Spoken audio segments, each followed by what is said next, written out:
I wanted to talk to you about the Eleusinian mysteries. And that's something I made a video about a few years ago with Oh, Brian Marescu, who's the author of a book okay. called Immortality Key. Really amazing book. And he does a lot of investigations into the idea that maybe there was a psychedelic brew involved in these mysteries. What are your thoughts on the Eleusinian mysteries? Yeah, so okay, we're switching here from Rome to Greece.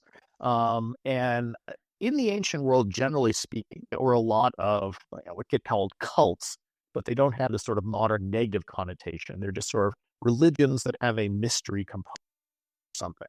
And one of the most famous of them is the Eleusinian Mysteries, which is located near Athens.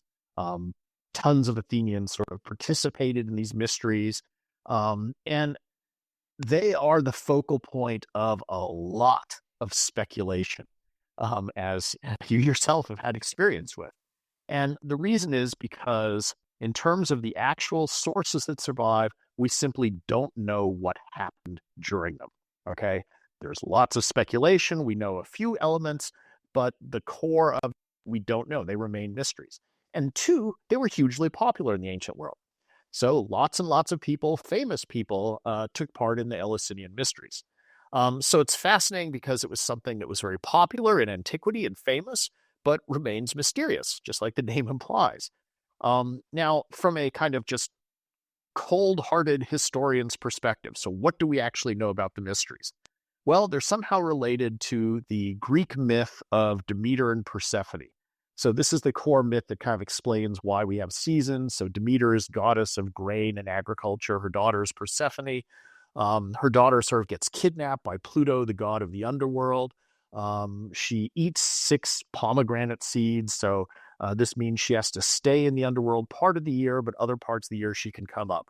So when she's above ground, Demeter's happy, her daughter's with her, and we have spring and summer. When she's underground, she's unhappy and she lets everything die, and we have fall and winter. So it's one of these kind of explanation things. So around this myth is these mysteries. And we know that people would go and participate in them, that you would take a piglet and you would go take a bath in the ocean with your piglet, and then you would go in a big procession and people would wave sort of branches around, and presumably you'd sacrifice your piglet, and then you'd go into the temple and something happens. What happens? This is the mystery part. We don't know. There is a lot of speculation that you would watch some kind of reenactment of the Demeter Persephone myth. There was some sort of weird phrase about involving cutting a stalk of grain in silence, whatever that might be. So there's all this kind of like mysterious rituals would go on clearly. And there's speculation that to make those rituals more impressive, you would imbibe some kind of probably hallucinogenic substance. Now, that there's not the evidence for. But it's not uncommon that in sort of rituals you would do something to get an altered state of mind. So there is evidence of people using alcohol and other drugs and stuff for various religious rituals. What exactly it was at the Eleusinian Mysteries, if there was anything, the sources don't tell us. Now, this hasn't stopped lots of speculation and things like that. But again, I'm kind of saying, well, what do we absolutely know with certainty versus what can we kind of guess about? Um, so, for example, there was an excavation somewhere else in the Mediterranean with also the Eleusinian Mysteries where they found evidence of, I think, ergot, which is this thing that grows on wheat, which causes hallucinogens and things like this. So maybe, but we don't have it tested for leucis, and we don't know if that was just sort of an accident or not. So yeah, they're fun because they're this mystery. We don't quite know what happens. There's a lot of speculation about it. And I should say the Eleusinian mysteries aren't unique. There were a lot of these kinds of things going on in the ancient world. It's just the most famous of them. So it tends to get a lot of attention. There were many sort of weird religious cults and places that you would go to have some sort of ritual, perhaps some sort of ecstatic experience. Wow, that was really well explained. And I hope one day you get to talk to Brian Marescu because he did this amazing book on an Immortality Key. And one of the purposes of doing these rituals was to die before you die. You kind of like shed your ego, or you kill a part of yourself and you're reborn. And it's in the flavor of many of the great philosophers like Plato and Socrates.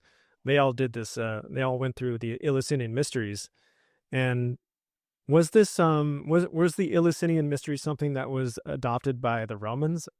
From what I understand, they kept it going, right?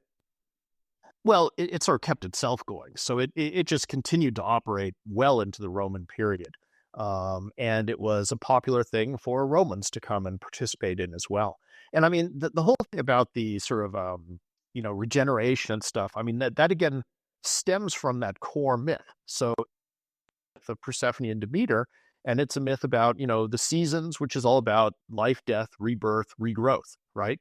So, I mean, that's why, yes, it's a reasonable speculation to assume that there was something in here that maybe was being extended from, the seasons to individuals, and, maybe you yourself can literally be reborn, or, metaphorically or symbolically or something. So that core myth is all about that idea of life cycles, of life, death, rebirth.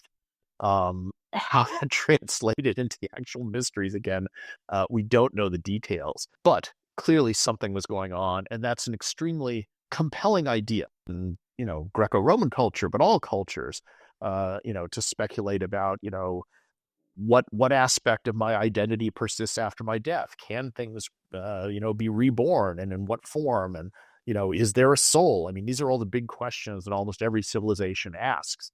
And so I think part of the popularity of things like the Eleusinian Mysteries is because they're ways that human beings can explore, or kind of deal with, or speculate about these big questions, which in some sense are unanswerable, but are of obvious compelling interest to human beings, right? So I think all that figures into something like this and helps explain its popularity. But yeah, it does continue well into the Roman era. Absolutely. So did people like Marcus Aurelius go through this like rite of passage, these mysteries? Remember if he did. I can't remember which Romans do. I mean, somewhere there's probably a list of them. I don't know what it is, but certainly a lot of famous Romans did. I mean, if you were a tourist to Athens, I mean, Romans did sort of do tourism. It's the kind of thing, if it was the right time of year when either the greater or the lesser Eleusinian mysteries, there were two of them, were being held, you'd probably try and participate. It's like today, if you go to Brazil when Carnival is going on, you're like, yeah, I want to go see that. And certain people would have traveled specifically to participate as well. So, I mean, the tourism thing sounds a little flippant, but I mean, there were people who took these things quite seriously.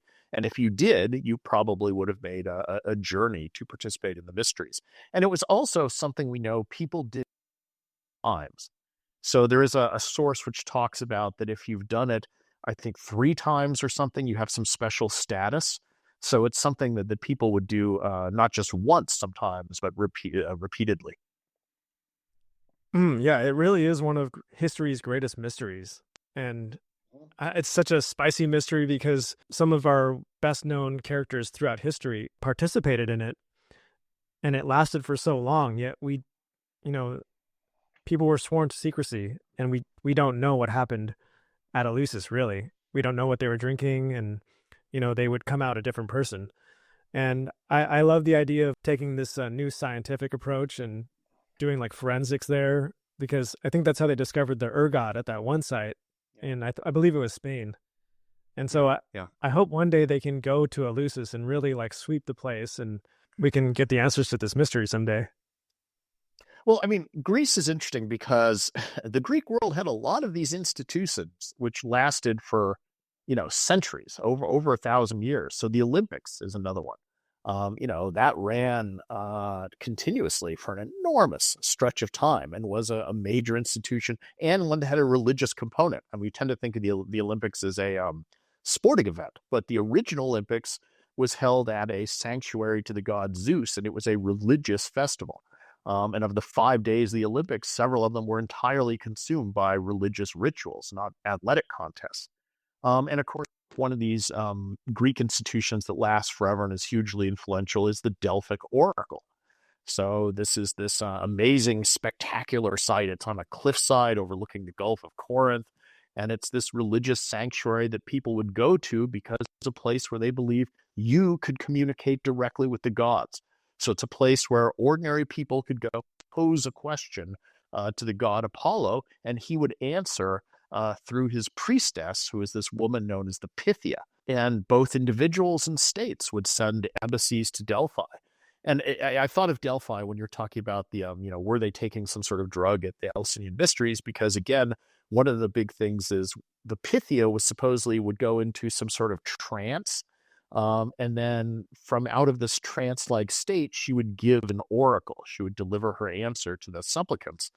And there's been, again, just like there has with Eleusis, a lot of speculation about, was she high? Was she smoking something? And was there some natural thing at Delphi, gases that came out of the ground that caused her to have this kind of altered state of mind? And at Delphi, I know they did exactly what you're saying. Geologists went and kind of studied the geology, looking for, are there methane vapors coming up through the rock? And within my own lifetime as a scholar, I remember like early on, I was reading about, and they're like, nope, the geography of Delphi is completely solid. There's nothing there. Then a few years later, oh, some study found that there is these vapors coming up the rock. And then, another decade, nope, there aren't. So I don't know. It remains one of these kind of contentious things. And again, we don't know, but there is tons and tons of speculation. And you can find people with very strong opinions that, oh yeah, she took this drug or she did this, and other people know it's a con run by the priests to just kind of fool people and get donations. So again, these institutions are nice because this too is one of the things that's fun about the ancient world. We don't have all the information. In fact, we don't have most of the information. The sources for the ancient world are very limited. I'm talking here Greco-Roman classical world. I mean, all the major texts will fit, on a big bookshelf. And that's the literary text. There's also inscriptions and things like this, which would make it bigger, but then fit in a room. And this is just crazy that we're attempting to understand these civilizations when our knowledge of them is so incredibly limited. And our knowledge of them comes from such a narrow segment of society.